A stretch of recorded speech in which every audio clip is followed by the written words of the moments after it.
अस्सलाम वालेकुम। कैसे हो आप सब लोग? आई होप आप सब ठीक ठाक होंगे। आज की वीडियो में मैं आपको एक ऐसे यूनिक आइलैंड घुमाऊंगा जिसमें ऑलमोस्ट एक स्कूल है, जिसमें 293 या 300 के आसपास लोग रहते हैं। ये तकरीबन पूरी दुनिया से काफ़ी आइसोलेटेड हैं। तो आज की वीडियो में एक ऐसे आइसोलेटेड आइलैंड के बारे में स्टडी करते हैं और एनालिसिस करते हैं कि यहाँ पे लोगों की ज़िंदगी कैसी है। तो चलें आज की इंटरेस्टिंग वीडियो में हमारे चैनल को सब्सक्राइब करें ताकि आपको और ऐसी इंटरेस्टिंग वीडियोज़ मिलती जाएँ। ये आइलैंड एक्चुअली ब्रिटिश की एक टेरिटरी है। 3 टेरिटरीज़ हैं, सेंट हेलेना, एसेशन और ट्रिस्टन दा कुन्हा। तो इस आइलैंड का नाम है ट्रिस्टन दा कुन्हा, जो काफ़ी दूर है पूरे ममालिक से और आपके एक्सिस से काफ़ी ज़्यादा दूर है। ये दुनिया का वो आइलैंड भी है जिस पे एक्टिव वोल्केनोज़ हैं और ये साउथ अटलांटिक ओशन में वाक़या है। ये केप टाउन से तकरीबन 1732 माइल, सेंट हेलेना से 1514 माइल्स, अर्जेंटीना से 4000 किलोमीटर और फोल्क आइलैंड से 2427 माइल दूर है। इस आइलैंड को कंट्रोल करने वाला बरतानिया है। अमूमन इस आइलैंड में अगर आप जाते हैं तो आपको यूके से वीज़ा मिल जाएगा और ऑलमोस्ट 183 डेज़ का वीज़ा मिल जाएगा, ई वीज़ा मिलता है।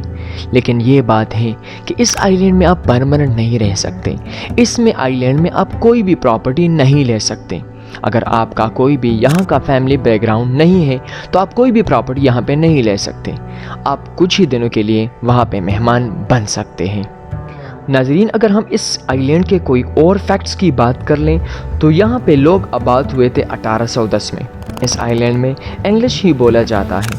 ये आइलैंड आलमोस्ट 207 किलोमीटर है, लेकिन सिर्फ 98 किलोमीटर्स मेन आइलैंड है और यहाँ पे ही लोग रहते हैं। इस आइलैंड में 2016 में 293 पॉपुलेशन और 2023 के सेंसस के मुताबिक आलमोस्ट कोई 238 लोग रहते थे और 2023 में इसकी पॉपुलेशन 238 हो गई।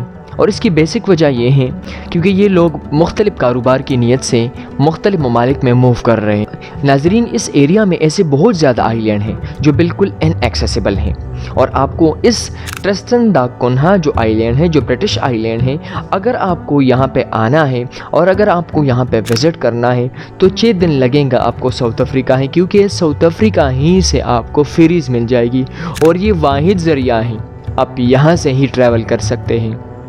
और फ्रीज क्यों? क्योंकि इस आइलैंड पे कोई भी एयरपोर्ट नहीं है। तो मतलब एक ही ज़रिया है। अगर आप इस आइलैंड में ट्रैवल करना चाहते हैं तो आपको केप टाउन से फ्रीज मिल जाएंगी इस ट्रिस्टन दा कुन्हा आइलैंड के लिए, जो काफ़ी ज़्यादा खूबसूरत है।